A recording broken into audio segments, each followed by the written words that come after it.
সত্যি আমরা ছোটবেলার দিনগুলি আর কখনোই ফিরে পাবো না। ছোটবেলায় যখন পিকনিকের প্ল্যান হতো, সব বন্ধু একত্রিত হয়ে বলতাম, তুই আলু দে, তুই একটু তেল দে, তুই চাল দিবি, তুই সবজি আনবি। কেউ যদি কিছু না দিতে পারতো তখন সবাই মিলে বলতো, তোর কিছু দিতে হবে না, তুই এমনিতেই আমাদের সঙ্গে চলে আসিস। এমন করেই চলতো সেই সোনালি দিনের পিকনিক, যেখানে হাসি ছিল, ভালোবাসা ছিল, আর ছিল একে অপরের পাশে থাকার আনন্দ। সেই পিকনিকের দিনগুলিতে টাকার চেয়ে বড় ছিল মন। কেউ কেউ হয়তো বাড়ি থেকে কিছু আনতে পারতো না, তবুও সবাই মিলে ভাগাভাগি করে খেতাম। একটা হাঁড়িতে রান্না, পলিথিনের ডালাই করে চাল, আর পাশে বসে সবাই খেতাম এক থালা থেকে। তখন ছিল না মোবাইল, না কোনো ছবি তোলার চিন্তা, ছিল শুধু হাসি, বন্ধুত্ব আর একে অপরের সঙ্গে উপভোগ করা। কিন্তু সময়ের সাথে সাথে সব বদলে গেছে। এখন পিকনিকের কথা উঠলেই প্রথম প্রশ্ন আসে, তুই ক টাকা দিবি? তুই কি মদ খাওয়াবি? যে বন্ধু টাকা দিতে পারে না তাকে আর কেউ নিতেই চায় না। আগের সেই ভালোবাসা, সেই ভাগাভাগি মানসিকতা কোথায় হারিয়ে গেল? আজ সব কিছুতেই হিসাব, তুলনা আর প্রয়োজনের মাপজোক।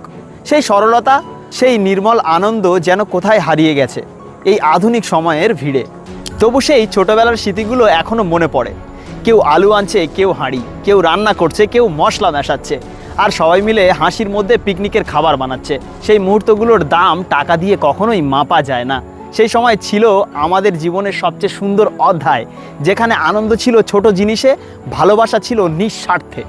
আজও যদি আমরা চাই সেই মূল্যবোধ ফিরিয়ে আনতে পারি, বন্ধুত্বকে আবার নতুন করে বাঁচিয়ে তোলা যায়। সেই চেষ্টা করলে পারি।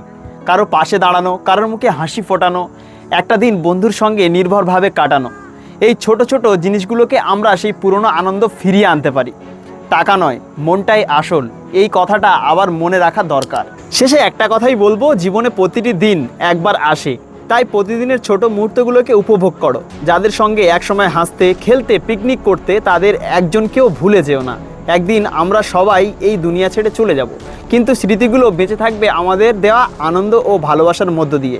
চলো আবার একদিন সেই ছোটবেলার মতো সবাই মিলে বসি এবং টাকা নয়, মন দিয়ে একটি পিকনিক করি।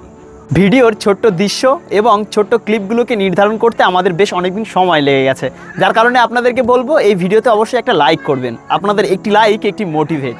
আপনারা যত লাইক করবেন আমরা মোটিভেট হব এবং আপনাদেরকে আরও সুন্দর সুন্দর ভিডিও দেওয়ার চেষ্টা করব।